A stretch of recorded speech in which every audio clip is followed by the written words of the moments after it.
Highways నిన్నంతా ఆ petrol బంకుల దగ్గర ఓరి సామె ఏంది ఆ లైన్లు. అసలు ఆ హైదరాబాద్ ట్రాఫిక్ జామ్ అంతా ఎక్కడెక్కడంతా కూడా ఈ పెట్రోల్ బంక్ చుట్టూ కిలోమీటర్ల మేర ట్రాఫిక్ జామ్.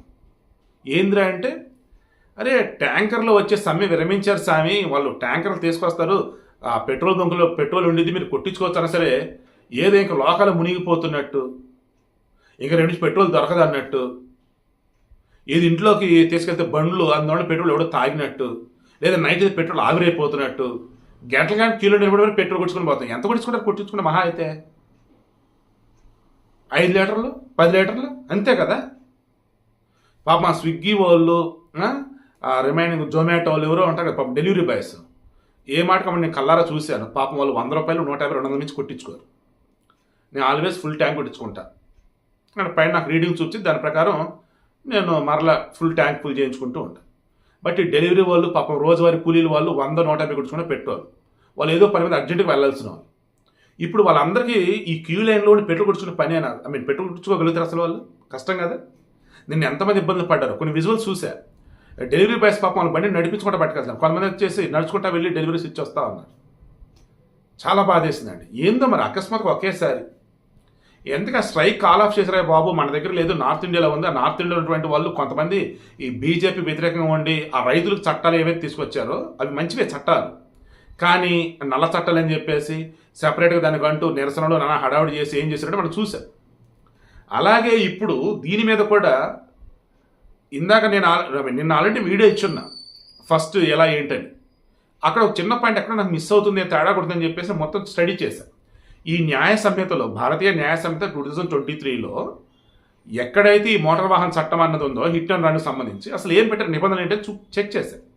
చాలా క్లియర్గా చెప్పారు. అందులో ఎవరైతే నార్త్ ఇండియాలో స్ట్రైక్ చేస్తూ పోలీసుల మీద దాడి చేస్తున్న వాళ్ళు చెప్తున్నారో మేము ఎలా ఆ ప్రమాదం ఎలా జరిగినా మమ్మల్ని బాధ్యులు చేస్తూ ఉంది ఆ చట్టం అని అన్నారో అలా లేదు అసలు. క్లియర్గా అందులో ఏం చెప్పారంటే నిబంధన 1, నిర్లక్ష్యంగా నువ్వు గనక డ్రైవ్ చేసి ప్రమాదానికి కారణమైతే నీకు 10 సంవత్సరాల వరకు జైలు శిక్ష, జరిమానా పడే అవకాశం ఉండొచ్చు. జరిమానా ఎంత అనేది వాళ్ళు మెన్షన్ చేయాలి. గతంలో ఇది 2 సంవత్సరాలే ఉండేది. ఏది ఇలా యాక్సిడెంట్ చేసిన దానికి సంబంధించి నీ దగ్గర అన్ని ప్రూఫ్లు ఉండి కూడా నువ్వు యాక్సిడెంట్ చేసేది కూడా నీ నిర్లక్ష్యం అయితే నీ నిర్లక్ష్యం వల్ల జరిగిన ప్రమాదానికి గతంలో 2 సంవత్సరాలు జైలు శిక్ష. ఇప్పుడు దానిని ఏం చేస్తారు, నీ నిర్లక్ష్యం వల్ల, అవతల వాళ్ళ వల్ల కాదు, నువ్వు మామూలుగా వెళ్తున్నావు, అవతల రాంగ్ రూట్లో వచ్చారు, నీ బండి కింద పడ్డారు, అప్పుడు వాళ్ళు తప్పది నీది అవ్వదుగా. సో అప్పుడు నీకేం కాదు. ఇప్పుడు కొత్త చట్టం కూడా అదే చెబుతుంది, నీ తప్పు లేనప్పుడు, నీ నిర్లక్ష్యం లేనప్పుడు ఏమీ కాదురా బాబు అని. అవతల వారిది తప్పు లేకుండా నీది తప్పు అయి కనుక ప్రమాదం జరిగితే, నీ నిర్లక్ష్యం కనుక అయితే అప్పుడు నీకు జైలు శిక్ష కానీ ఒక జరిమానా పడితే అది కానీ ఉండిద్దిరా అన్నారు. ఇది నిబంధన 1. నిబంధన 2, నువ్వు యాక్సిడెంట్ చేసావు, పోలీసులు చెప్పలా, అక్కడ ఉన్న అడ్మిట్ అసలు ఏం చెప్పబడకుండా వెళ్ళిపోయావు, యాక్సిడెంట్ చేసావు వెళ్ళిపోయావు. అప్పుడు నువ్వు పట్టుబడితే నీకు 7 లక్షల వరకు జరిమానా, 10 సంవత్సరాల వరకు జైలు శిక్ష పడే అవకాశం అయితే ఉంది. ఇందులో ఎక్కడన్నా కానీ ప్రభుత్వం సైడ్ నుంచి తప్పు ఉందా? మన కుటుంబ సభ్యుల్లోనే నార్మల్ ఎవరైనా ప్రమాదానికి గురయ్యారు, నేను ట్రక్కు డ్రైవర్ని, మా ఇంట్లో ఎవరైనా ప్రమాదానికి గురయ్యారు, అవతల ట్రక్కు డ్రైవరు అని చెప్పి ఏం కాదులే గుద్దేవా సర్లే పోరా అని అంటానా? లేదన్నప్పుడు రేయ్ మా వల్లే తప్పు లేకుండా నువ్వు గుద్దేవరా అని చెప్పేసి వాడిని పోలీసులు పట్టించి వాడిని శిక్ష పడేలా చేస్తానా? మీరు చెప్పండి. ఇప్పుడు కొత్త చట్టం అదే కదా. కేవలం కొంతమంది, నేను గతంలో కూడా చెప్పాను, నేను బీజేపీయా కాంగ్రెసా ఏ పార్టీ కాదని ఒక జర్నలిస్ట్గా ఉన్న విషయం మాట్లాడతానండి. దానివల్లే కొన్నిసార్లు బీజేపీలు నన్ను తిడతారు, కొన్నిసార్లు కాంగ్రెస్ వాళ్ళు తిడతారు, కొన్నిసార్లు వైసీపీ తిడతారు, కొంత టీడీపీలు రకరకాలుగా మాట్లాడుతూ ఉంటారు.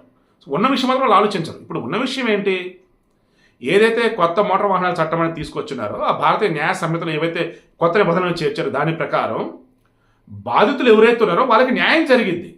అండ్ యువత ట్రక్కు డ్రైవర్లు ఎవరైతే వాళ్ళు బాధ్యతగా ఉంటారు.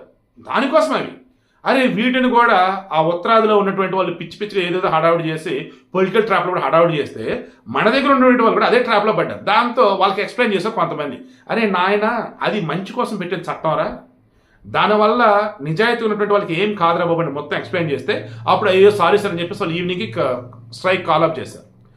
స్ట్రైక్ లేదు ఏం లేదని చెప్పేసి వారు అన్నారు. కానీ అప్పటికే ఆ పెట్రోల్ బళ్ళకు సంబంధించేసి వాహనాలు ట్రక్కులు ఏవైతే ఉన్నాయో అవి మధ్యలో ఆగటం, మళ్ళీ రావాల్సిన టైం పడటం, ఇలా పెట్రోల్ బంకులు వచ్చేసి రోమర్స్ అవి ఇవి మనోళ్ళు ఎక్కడ దానికన్నా ఎక్కడో దానికి ప్రయారిటీ ఇస్తారు. అలా నార్త్ ఇండియాలో ఉన్నటువంటి దరిద్రాలకి ప్రయారిటీ ఇచ్చి ఇక్కడ కూడా అంతేనేమని చెప్పేసి హడావుడిగా క్యూలు దాంతో అంత రచ్చ.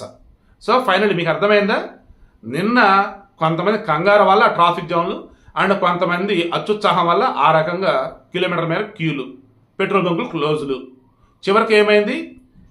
ఇది మంచిదే చట్టం అని చెప్పి తెలుసుకొని స్ట్రైక్ కాల్ ఆఫ్ చేశారు.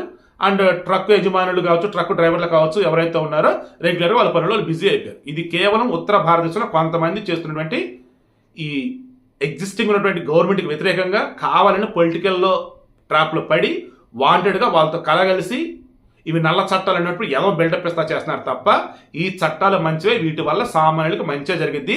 అండ్ మంచిగా ఎవరైతే డ్రైవ్ చేస్తారో వాళ్ళు కూడా ఎటువంటి ఇబ్బంది అయితే ఉండదు. కేవలం నిర్లక్ష్యం వ్యవహరించే వారికి అండ్ అవతల వాళ్ళని గుద్దేసి కూడా చెప్పబెట్టుకుని వెళ్ళిపోయే వాళ్ళకి మాత్రమే శిక్షలు పడతాయి.